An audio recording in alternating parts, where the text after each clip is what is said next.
Hello viewers, अस्सलाम वालेकुम। मैं वाजिद अली हुसैनी।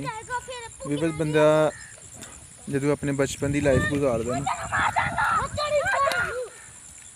इस तरह कच्चे रस्तियां दे विच गाँव च अपनी लाइफ जो गुजार लैंदा है, फिर इंसान उस तरह ही याद आता है और हमेशा याद रहिंदा है कि इंसान की जिंदगी किस तरह इन्हां कच्चे रस्तियां दे विच गुजरी। तुसीं वेख सकते हो कि अज दे तरक्की याफ्ता दौर दे विच भी तकरीबन मोस्टली विलेजेस जिहड़े ने गाँव ने वो पक्कियां सड़कां ने, पक्के रस्ते ने, लेकिन फिर भी कुछ देहात ऐसे ने जिस तरह साड़ा देहात है अजे भी कच्चे रस्ते ने उस तरह ही।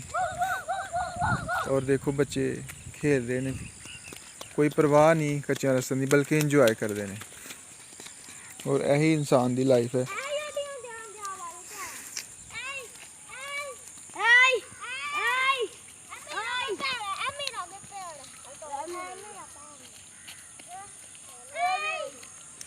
हेलो वीवर्स, अस्सलाम वालेकुम। की हाल चाल है? ठीक हो? वधिया हो? बारिश हुई है जी पिंड और इंजॉय करने पे हैं, बच्चे इंजॉय कर रहे हैं।